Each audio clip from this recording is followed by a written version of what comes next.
The question isn't if Minecraft will change, but how it will change and if those changes will be enough to keep it thriving. Let's rewind. Minecraft exploded onto the scene with its simple, blocky charm and endless possibilities. Building, exploring, surviving it was a sandbox revolution.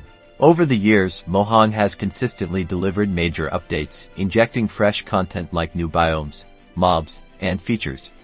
These updates addressed player feedback and kept the gameplay loop engaging.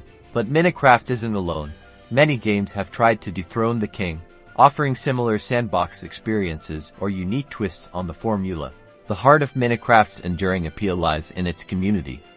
Massive multiplayer servers with intricate economies and role-playing, alongside incredible solo builds fueled by endless creativity. Ultimately, Minecraft's future rests in Mojang's hands. Continued innovation, community support, and smart decisions will be crucial for its long-term survival. So, will Minecraft ever truly die? Probably not, at least not anytime soon. It's more likely to evolve, adapt, and maybe even surprise us all.